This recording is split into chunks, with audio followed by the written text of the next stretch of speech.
Welcome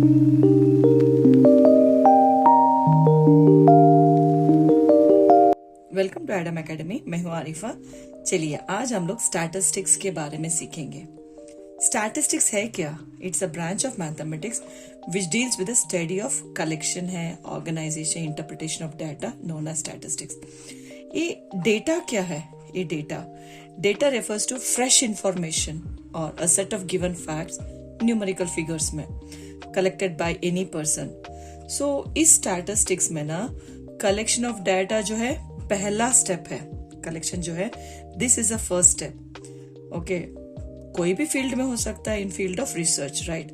so इसको हम ungroup data करके बोलेंगे। It is just a mere list of numbers, does not convey anything. Okay, तो उसका नेक्स्ट स्टेप होगा, so we are going to condense this collected data, condense and arrange this data to study their characteristics. तो हम इसको presentation of data बोलेंगे। क्या? Presentation of data. सो इस presentation of data को हम ग्रुप डाटा करके बोलेंगे। That means data which is bundled together in different classes और कैटेगरीज। तो इसमें क्या है? We have got grouped, ungrouped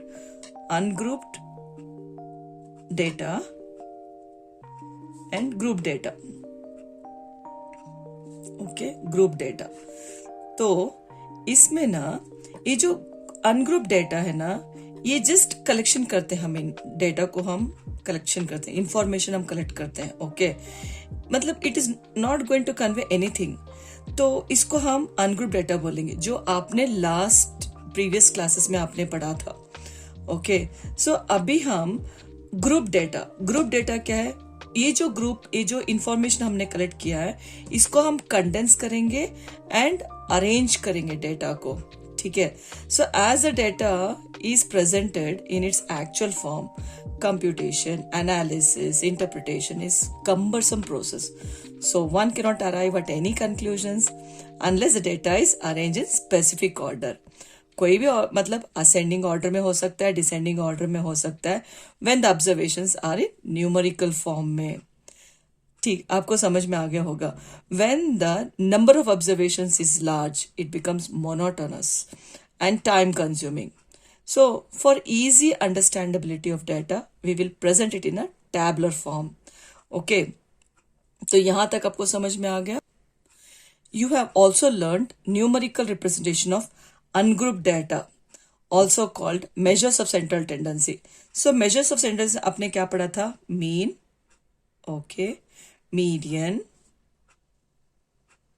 mode.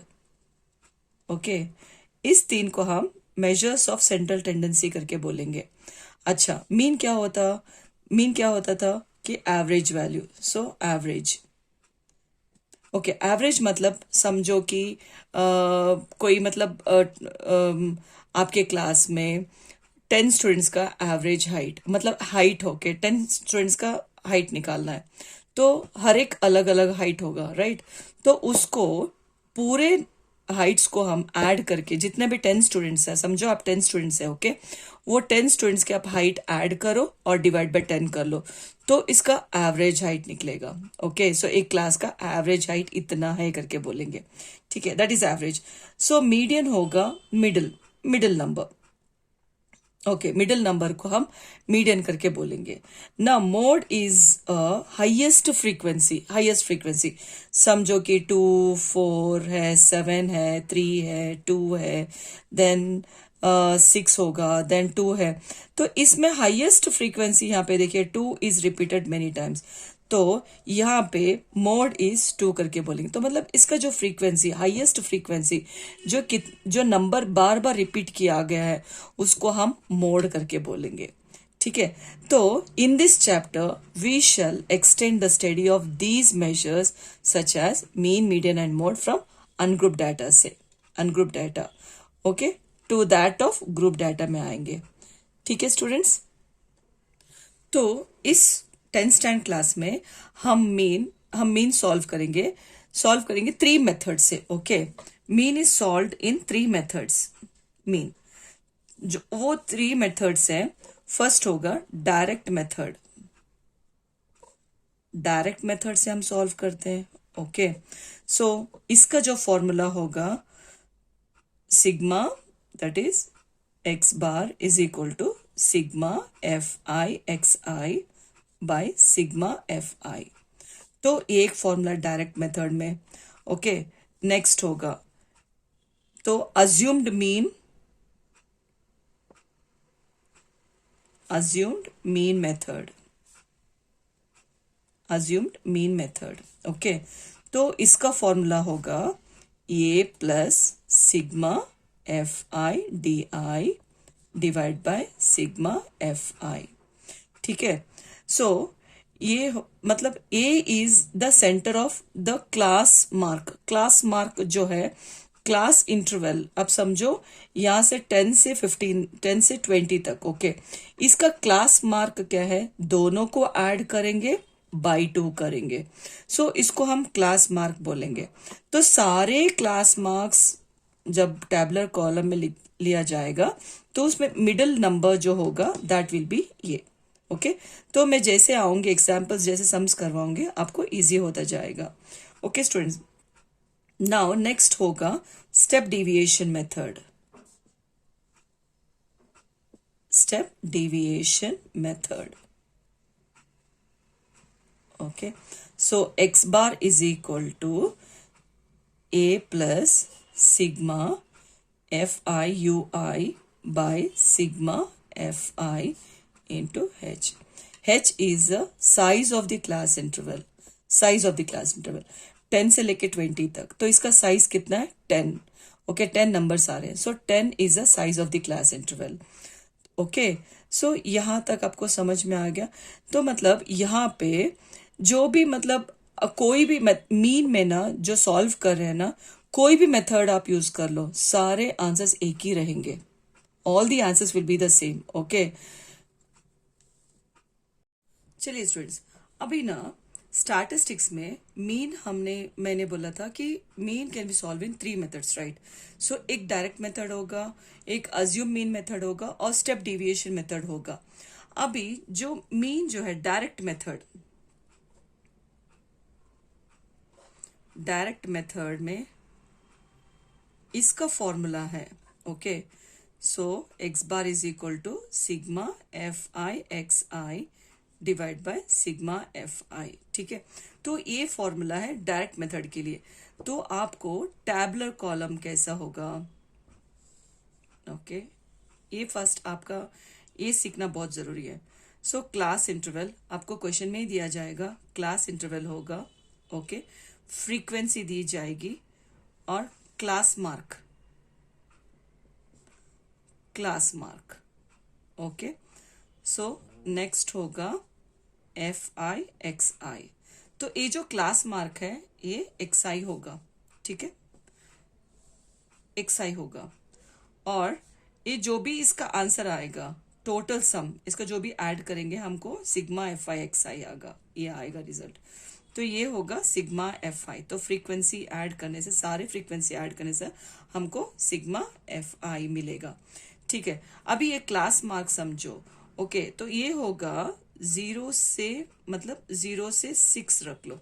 Okay, सो 0 से 6 तो हम इसको ऐड करेंगे अपर क्लास लिमिट। तो मतलब ये अपर लिमिट होगा, ये लोअर लिमिट होगा, this upper limit and this lower limit, दोनों को ऐड करेंगे। 0 + 6 divided by 2 which is equal to 6 divide by 2, 2 1 ज़ा 2 3 ज़ा। तो ये होगा इसका जो है 3 is a class mark, 3 is a class mark. ऐसे सारे इंटरवल्स के आप क्लास इंटरवल्स के ना क्लास मार्क निकालना है, इन दोनों को मल्टीप्लाई करने का आपको आंसर मिल जाएगा। ठीक है, तो फाइनल आपको ना ऐड करने से आपको सिग्मा एफ आई एक्स आई, और यहाँ पे सारे नंबर्स को ऐड कर लो, आपको मिलेगा सिग्मा एफ आई। तो ये होगा मतलब डायरेक्ट मेथड पे आप फॉर्मूला अप्लाई कर लीजिए, आप सॉल्व कर लीजिए। ठीक है स्टूडेंट, नेक्स्ट होगा assumed mean method. Assumed mean method में इसका फॉर्मूला होगा x bar is equal to a plus sigma f i d i divide by sigma f i. Okay, this is a formula for assumed mean method. तो इसका जो tabular form होगा, tabular column कैसा होगा, देखिए। तो class interval आपको दिया होगा, ओके, क्वेश्चंस में ही आ जाएगा। फ्रीक्वेंसी भी आपको दी जाएगी, okay. Class mark, okay, class mark, class mark मतलब क्लास इंटरवल का जो मिडिल नंबर होगा, that is your class mark, okay. X i होगा, ठीक है। तो ये यहाँ पे आ गया। तो डी आई विल बी, जो ये एक्स आई माइनस ए अब समझ लो कि आपको यहाँ पर आपके जो नंबर्स रहेंगे, ओके ओके। तो ए इसका जो मिडिल नंबर होगा, सो मिडिल नंबर होगा ए। सो हर एक क्लास इंटरवल को आप माइनस ए से कर लो तो आपको मिलेगा डी आई। तो आप ना F i d I multiply कर ले तो आपको मिलेगा F i d I, okay. So total sigma f i d आई, इसको सारे नंबर्स को ऐड करेंगे तो हमको मिलेगा sigma f i d I. Similarly आप इसको भी ऐड करना है तो आपको मिलेगा सिग्मा एफ आई। स्टूडेंट्स आपको समझ में आ गया। टैबुलर कॉलम आपको मेन याद करना है, अगर ये नहीं आया तो आप कुछ भी नहीं कर सकते स्टूडेंट्स। सो नेक्स्ट होगा step deviation method. Step deviation method, तो इसका फॉर्मूला होगा a plus, okay, sigma f i u i by sigma f i into h. तो ये होगा इसका स्टेप डिविएशन फॉर्मूला।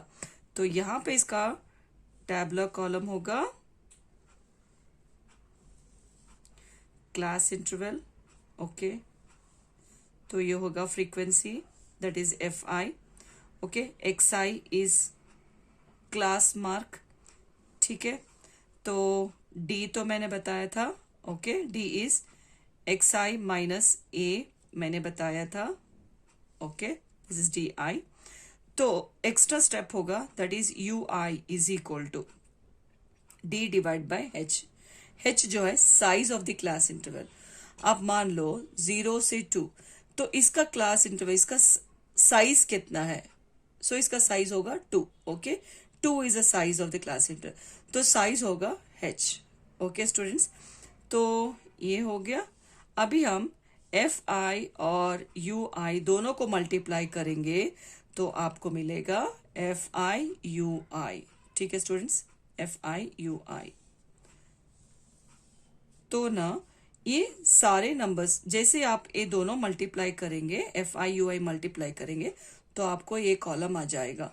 तो सारे ऐड कर लो तो आपको मिलेगा sigma f i u i is equal to, इसका आंसर आ जाएगा। और एफ आई पे मतलब सारे एफ आईज को ऐड कर लो तो आपको मिलेगा sigma f i. So whichever method you follow the answer और solution will be the same students, okay. The assume method or step deviation method are just a simplified form of a direct method. तो आपको same ही आएगा। आप कोई भी method follow कर लो students, आप चाहे डायरेक्ट मेथड फॉलो कर लो या फिर आप अज्यूम मीन मेथड फॉलो कर लो या स्टेप डिविएशन मेथड फॉलो कर लो, सारे मेथड्स मतलब सारे आंसर्स जो रहेंगे वो एक ही होंगे, ओके। मैं ना फर्स्ट सम जो है आपको सारे 3 मेथड्स में आपको सिखाऊंगी, तो आप चेक कर लीजिए। This is very very easy students, it's not so difficult, okay.